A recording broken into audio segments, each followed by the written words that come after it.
앞서 연구원님께서 쓰신 리포트를 보니까 3분기만 해도 이제 중국 어떻게 투자를 해야 할까 했을 때 좀 비중을 축소하는 게 좋겠다라는 의견을 내셨던데요. 네. 이제 남은 4분기에는 이제 중국 증시에 좀 어떻게 대응을 해야 될까요? 저희 투자자들이. 네, 뭐 저도 이제 오랫동안 중국을 지켜봤기 때문에 네네. 중국에 대한 사실 애정도 많은 편인데요. 네. 지금은 중국 투자가 좀 어렵다.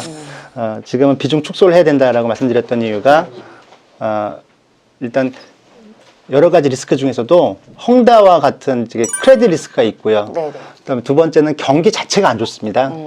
경기가 다운사이클이기 때문에 지금 투자에 적합하지 않다라고 말씀을 드렸던 거거든요. 네네.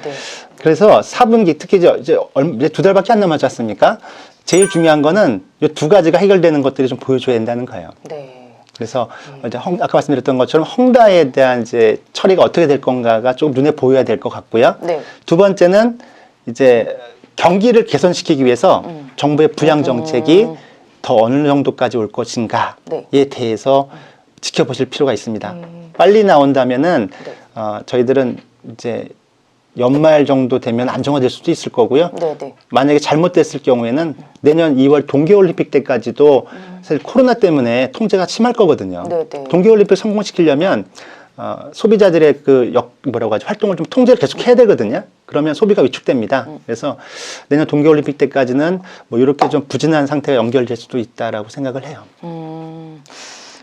저 이제 빨리 보면은 아까 말씀하신 게 그 11월 8일 전후에서 이제 좀 정책적 결정이 나올 수도 네. 있을 것 같다 이렇게도 보셨잖아요. 그러니까 빠르면 이제 다음 달 중으로도 이제 리스크는 조금 해소될 것 같다 이렇게 정리하면 될까요? 기대하고 있는데 한번 지켜봐야 될 것 네네. 같습니다. 네. 기대만 하는 걸로 일단 알겠습니다. 네. 그럼 이제 중국의 전력난으로 이제 원자재 가격이 계속 상승세고 아까 원자재 인플레이션 말씀을 하셨는데요. 이와 관련해서 좀 이걸 투자 대상으로 삼을 만한 그런 전략은 좀 세워보기 어려울까요? 어떻게 하면 좋을까요? 우리나라 투자자분들한테는 투자의 기회가 있습니다. 어떤 식으로 하면 왜냐하면 중국에서 저렇게 이게 원자재, 석탄 뭐 이런 것들이 철강이 다 이제 쇼티지가 그러니까 부족하기 때문에 가격이 올라가는 거잖아요. 네네. 중국은 난리가 나는 건데 우리나라에서 관련돼 있는 뭐 에너지 기업, 그다음에 뭐 철강 기업, 그다음에 뭐 화학 기업들은 좋습니다. 왜냐면 가격이 좋으니까요. 네네. 그래서 이거를 뭐 업스트림이라고 얘기하기도 하고 아니면 뭐 시클리컬이라고 얘기도 하는데요. 어쨌든 이쪽 기업들한테 좋은 건데요. 중국 투자자분들한테는 별로 매력은 없는 거죠. 왜냐하면 구조조정의 대상이기도 하고 정부가 계속 이걸 어떻게 컨트롤하려고 노력하고 있기 때문에 네. 사실 이건 어떤 투자의 매력이 아니고 전력 대란 때문에 원자재 인플레이션이 발생하게 되면 중국 투자자는 더욱더 친환경 밸류체인으로 집중하셔야 돼요. 네네. 왜냐하면 빨리 대체를 하려고 할 거 아닙니까? 네네. 그러니까 결국 친환경으로 대체를 빨리 하려고 이렇게 패러다임을 바꿨는데 공급은 빨리 줄였는데 대체 에너지가 빨리 못 올라와서 지금 전력이 문제가 생기는 거잖아요. 네네. 그래서 전력에 대해서 빨리 친환경으로 더 투자를 많이 하겠다. 뭐 바로 계속 나오는 게 지금 2030년까지라고 얘기를 하고 있지 않습니까? 그래서 그쪽의 성장은 더 빨라진다라는 관점에서 이제 친환경 밸류체인의 뭐 태양광, 풍력 뭐 이런 쪽에 오히려 더 힘을 실어줘야 되겠죠. 네. 융기 실리콘 뭐 이런 기업들이 있지 않습니까? 그게 바로 투자의 대안입니다. 그럼 좀 대표적으로 꼽을 만한 기업들이 있을까요? 어떤 네. 기업이 있는지. 태양광 쪽에는 융기 실리콘이고요. 네. 그다음에 이제 풍력 발전소는 금풍산업, 그다음에 특히 원자력도 사실 최근에 이슈가 되거든요. 네네. 아주 강력하고 그렇게 환경 파괴도 안 하면서 확장성이 있는 게 또 원자력 발전이라서 중국이 은근히 또 원자력 발전에 더 힘을 더 실어줄 것이라는 생각을 하고 있어서 중국 핵전이라고 하는 대표 기업들도 관심을 가지시면 좋을 것 같아요. 이렇게 또 대표적인 기업까지 찝어주시니 네. 떠먹여주시는 거 열심히 먹도록 하겠고요. 또 이제 중장기적인 이제 테마 섹터 같은 걸 봤을 때 신재생 말고도 몇 가지 이제 정부가 밀어주는 산업들이 있을 텐데요. 뭐가 있는지 좀 말씀해 주시면 좋겠고 대표 종목도 같이 좀 설명을 해주세요. 네. 근데 시진핑 주석이 내년도에 또 세 번째 연임을 한다고 하지 않습니까? 네네. 그리고 자기의 이제 뭐라고 하죠? 슬로건을 거대한 걸 딱 걸어놨잖아요. 공동부유.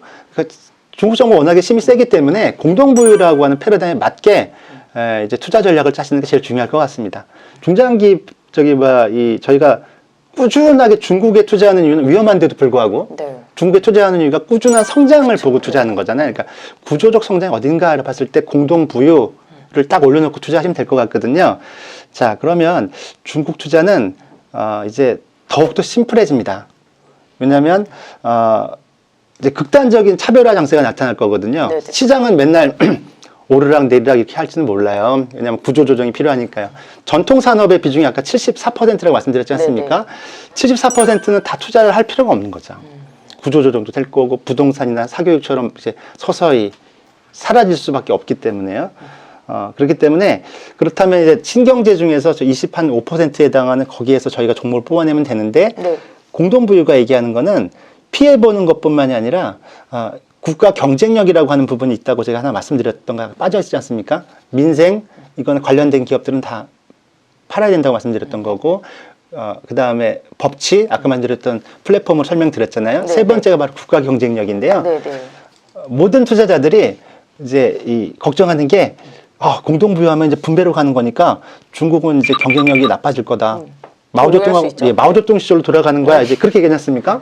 그래서 이제 그 시진핑 얘기하는 거는 마오쩌둥 시절하고는 다르다는 거예요. 그게 바로 국가 경쟁력 강화입니다.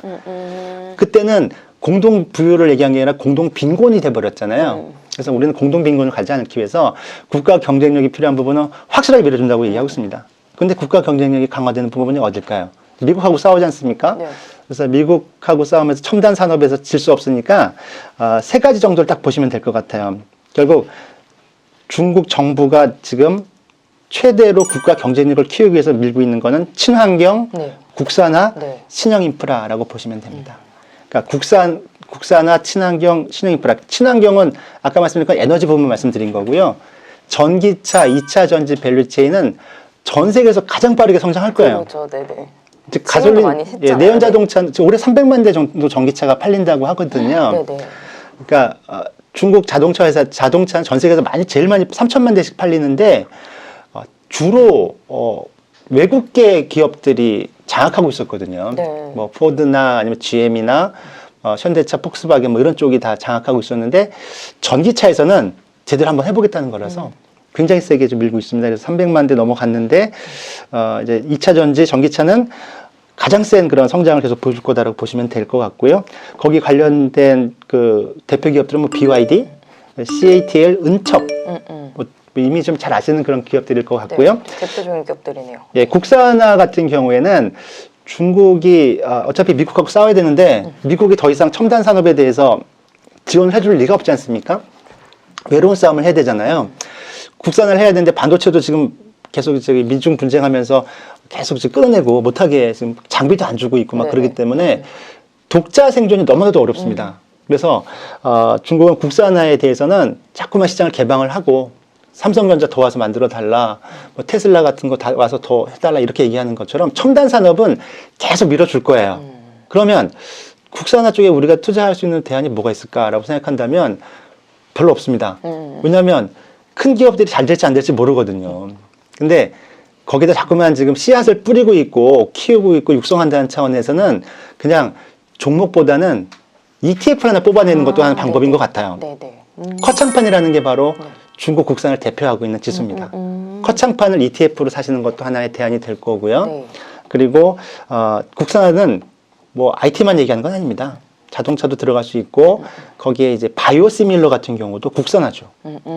글로벌 제약사들이 만들던 거를 국산화해 준다면 중국 정부가 밀어줄 수밖에 없잖아요. 네네. 그래서 거기에 들어가는 이제 이 기업 우시바이오 같은 경우도 국산화의 수혜주다라고 볼 수가 있을 것 같고요.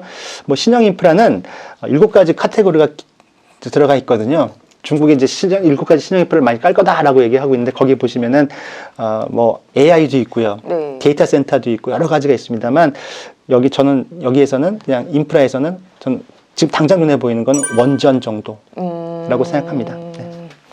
신형 인프라가 이제 대체적으로 뭐 AI나 데이터 센터 말씀하시니까 4차 산업군인데 거기다 이제 원전이 들어가는 게 좀 흥미롭긴 하네요. 거기에 보시면 고속철도하고요. 네네. 고속철도하고 이제 에너지 고속망이 또 들어가 있어요. 그러니까 하여튼 거기에 통신망, 에너지망 거기 다 들어가 있습니다. 네네. 신형으로요. 네. 그러니까 이 관련된 산업들을 묶어놓은 ETF 같은 거는 아직은 나오지 않은 상황인 거죠? 맞습니다. 네.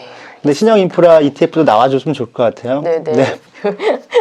제 투자자 입장에서는 이게 워낙 이제 범위가 또 맞습니다. 넓다 보니까 네네. 어디에 집중을 해야 될지 되게 모르겠거든요. 헷갈리거든요. 맞습니다. 아, 네. 오늘 이렇게 중국 관련 이슈들 다시 한번 짚어주시고 앞으로 투자 전략까지 짚어주시니 정말 유익한 시간이었던 것 같습니다. 오늘 시간 내주셔서 감사합니다, 연구원님. 네, 감사합니다.